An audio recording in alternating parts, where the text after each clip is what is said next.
Episode of the Everblack Podcast is brought to you by Death Wish Hot Rods and Customs. Check out their Instagram for all their new t-shirts, caps, beanies, cups, and the all-new Atomic Death lineup.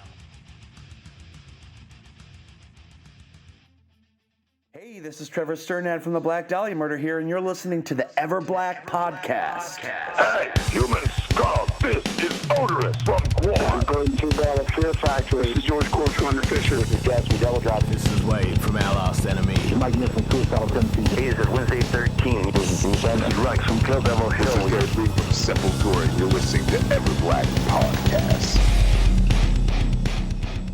Hey, is that one of your customs in the background, or is that the... Nah, they're the right? The originals. Yeah. Yeah, nice. That's my signature one. Oh, yeah, I've been reading about it. That's incredible. Yeah, it's a very nice white bass. Must have been nice to have that, you know, when you finally got that signature series. It would have been pretty cool.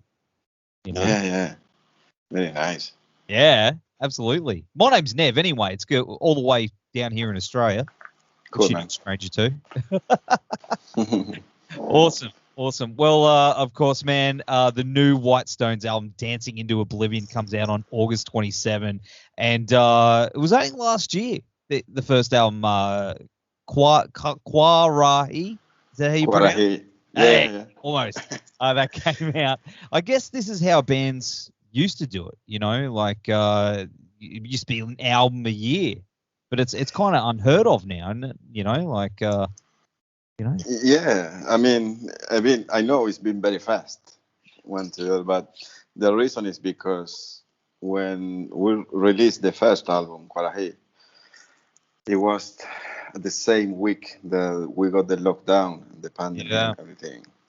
So, yeah, I knew I had a long time off from Opeth at home, so I just took advantages to the time, and I felt inspired, so I say why not, and start right away writing the new one. Mate, smashed it out. It's incredible. It's such a good album too. I love it. Cool, man. Thank you. Are you and the other boys jamming at the moment? Have you been getting together, hanging out? Can you do that? No. We just talk to each other. Wow. Are you in this area? Yeah. But is it? I mean, how are the restrictions over there at the moment for you guys? Right now it's good. We can get out and meet people, so it's okay. That's good. Yeah. But with this band, I think we rehearsed twice, and that was when we had plans to debut live. Otherwise, we never rehearse. So, yeah. Wow. Man, you know, did you do most of the production at home? Or did you go to a studio? Yeah? Yes. I did all the demos at home. And then we started with the drummer, which is new drummer in this album. Yeah, awesome. And then I record all the guitars besides the guitar solos and all the basses. So I did all that, and then we did the voice, and that was it. Yeah. And is it all like reamped? Did you send it all off to be? No, I kind of trying to get the right sound from the beginning, you know. So when it's time to mix, I tell the mixer to do a good mix, but to keep all the sounds as they are. So, yeah. Oh, that's awesome, man. Yeah, because it sounds incredible, dude. Like it's such a. Cool, man. It sounds like you went to a big studio and everything like that. I mean, it's crazy what you can do with home studios these days. But yeah. Well, the recording is not that kind of home studio, but it's a small studio. You know, when we record, I do the demos at home, and then we go to a small studio to record all the parts, and then I send everything to England to a guy called Jaime Arellano. Yeah. And Oregon Studios, and he's done both albums, mix and mastering. So yeah, that's awesome. Sounds incredible. Yeah, I keep saying. And the video for Chain of Command is amazing too. Who came up with that idea? Well, it was pretty much me, and the guy who shoot it has some ideas as well, and yeah. Was that hard getting everyone together for it? It was, yeah. I mean, it was tricky because the guitar player, the lead guitar player, he's living in Portugal, and that's one of the reasons because I did record all the guitars myself because he couldn't fly at the moment we were recording, so he sent me all the solos to put together with the music. So he could actually now fly to Barcelona, so we got him over here to the recording of the video, and yeah, everybody's kind of busy now, so it's been like kind of tough to get a date to do it, but the drummer is very busy too with other bands, so yeah, but it was okay. Yeah, it seems like everything's starting to really pick up again.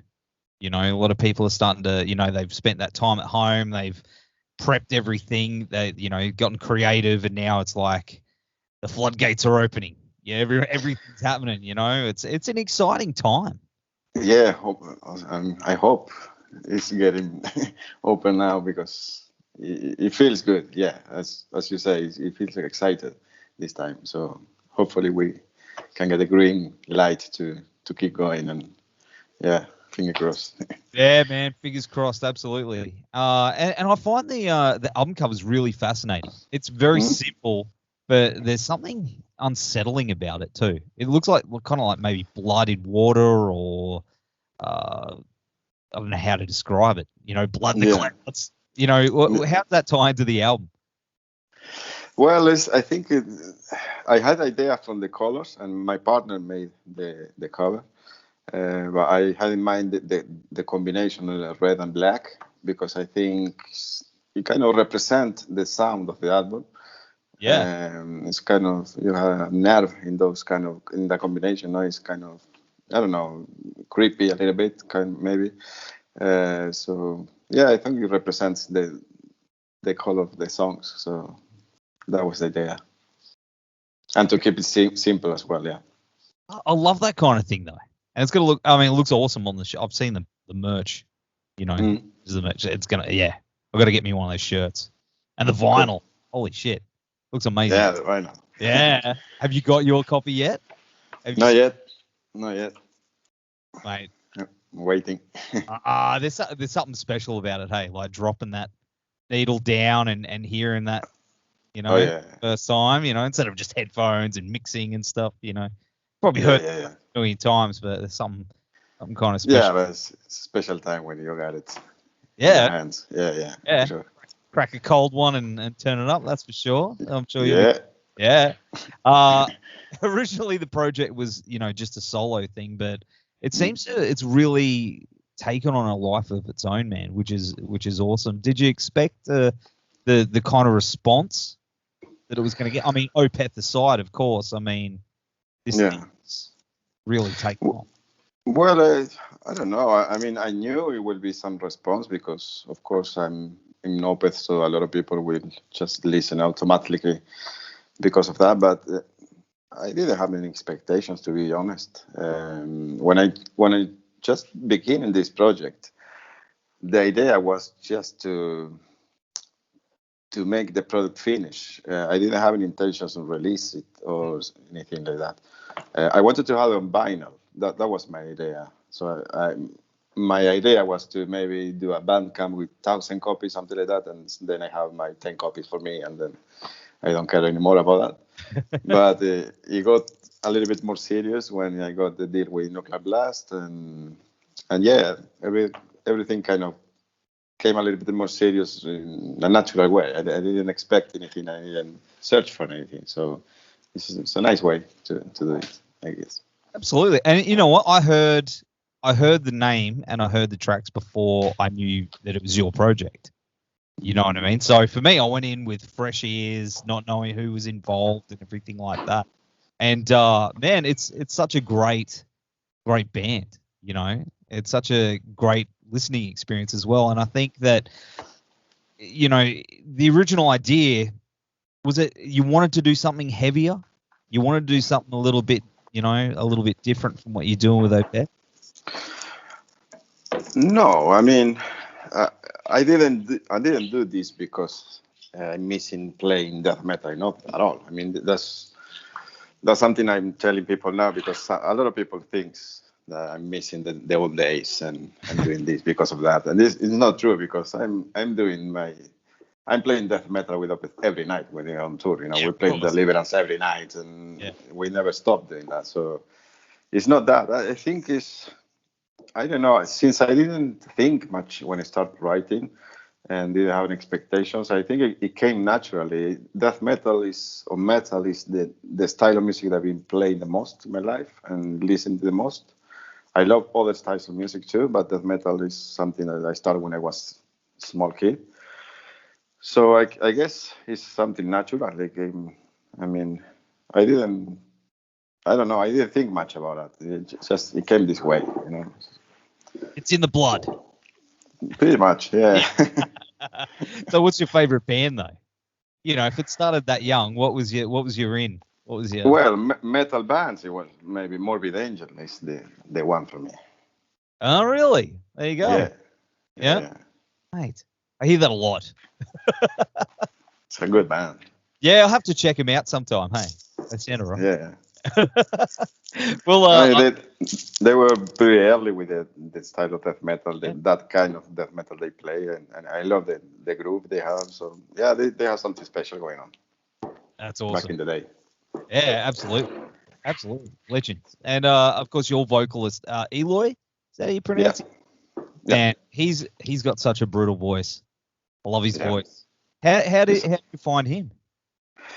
Well, he was my neighbor at the moment I was starting this project, and I knew him for a long time ago.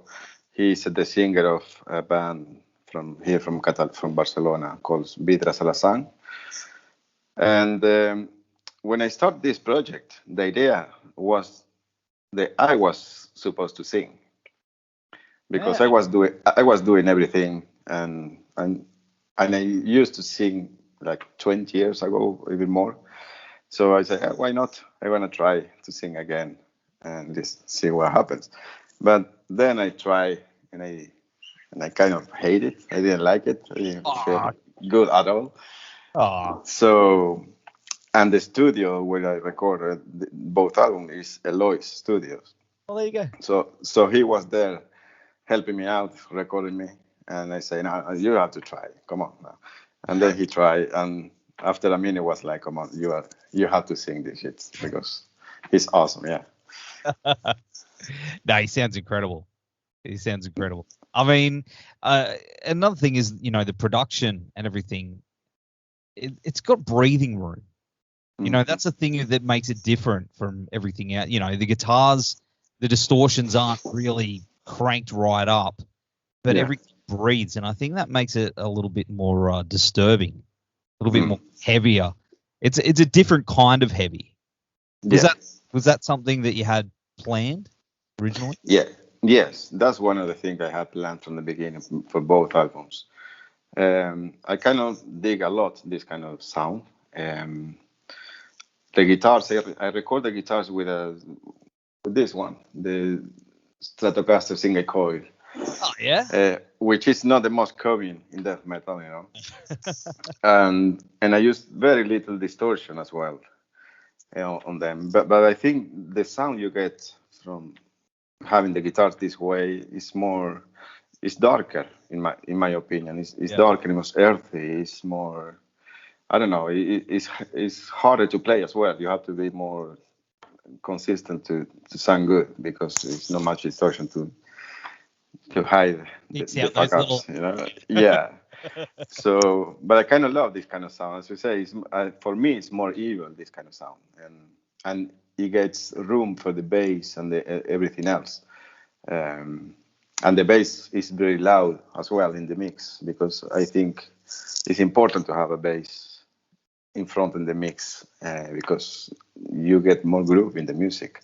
Yeah. I think metal music it might be one of the styles that bass is less participating in the mix, you know, compared to many other styles of music, and I think it's something important to have the bass up front. I agree. And that's my opinion, man. Well, good. They agree. I mean, there's definitely certain very famous albums out there where the bass was pretty much turned down to no.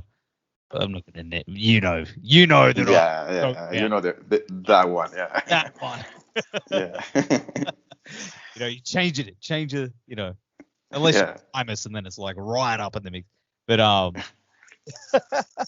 but in regards to last year, one of the most interesting things has been hearing results from bands writing during that time, and there's definitely a mix. It's either been really fucking dark, or there's been stuff that's got a really positive outlook to it, and all across the board. Have you noticed that yourself? Is that something that it's too extreme? Yeah, for sure. I mean, I kind of took and all the feelings I had from the pandemic and the news and everything when it all started. That was kind of creepy in the beginning, when you got all the news and nobody knew anything.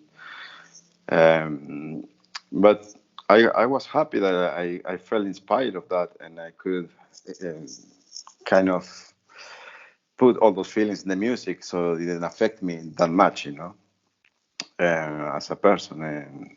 And yeah, for sure, that time was something that helped me out to make this album. Right. Yeah, I'm hearing it from everywhere. It's different. It's definitely a different sort of influence in the music. Yeah. And it's starting to really come out now. Hey, it's a very strange time. Yeah.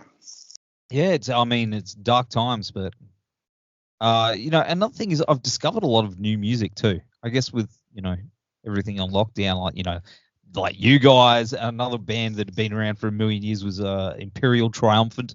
You heard of those guys? Another great band. I fell down the rabbit hole of a lot of bands and styles I didn't, think I'd really go down. Is there anyone that you've discovered during the last 12 months that have sort of got you hooked? Not really. I kind of stuck with same shit as I was listening to the old stuff. No, not really. I didn't discover any new stuff really, but I listened to a lot of music last year, and that helped me out as well getting this album. Listen to a lot of jazz as well, and just kind of I love the kind of feeling you can get, the melancholic kind of feeling or dark feeling. Yeah, that's awesome. Well, what about in regards to touring and things like that later down the track? Is that something you want to do with White Snow?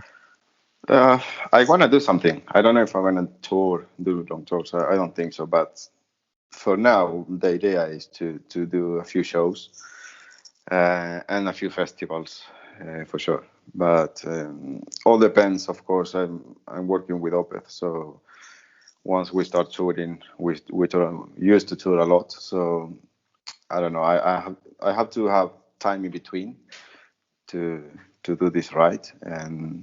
But for sure I will find sometimes. But I don't think I will do tours. But as I say, I think we'll do festivals and shows here and there. Yeah. Have you talking about Opeth? Have you been in touch with the boys? Have you stayed in touch with the rest of the guys? Yeah. Everyone's all right? Everyone's okay? Everyone's okay, yes. Just waiting until we get the green light to start touring again. Awesome. I mean, because you guys next year looks like you've got one hell of a year planned. I mean, you're doing that Hellfest. That lineup it's pretty much, when I saw that, it's like they pretty much booked every single band on the planet. In the world. Yeah. It's like, and then it's like sold out. But that's going to be absolutely incredible. You're looking forward to that?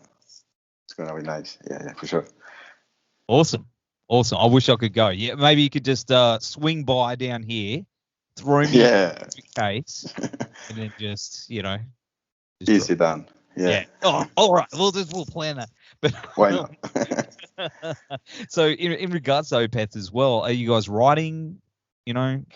No, as much as I know, no. No? I've been talking with the guys, and the thing is we still we need to tour for the last album. I mean, we start touring 3 months before everything got locked down, so we still have a lot of touring for Incauda Venenum. But I guess we will tour a bit more for the album, and then we will start thinking about new material at some point. Well, I mean, hopefully, you know, when you do start hitting the road again properly, I mean, Australia and Opeth are like, we're like that. Yeah. You know, Yeah. we're tight. Right. You know, you've been down, you know, several times, a couple of times. Many times. Yeah.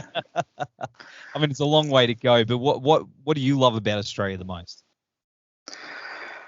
I mean, I love Australia. The weather, the people, the beach. It's nice. I mean, it's a nice place. It's very far away. Yes.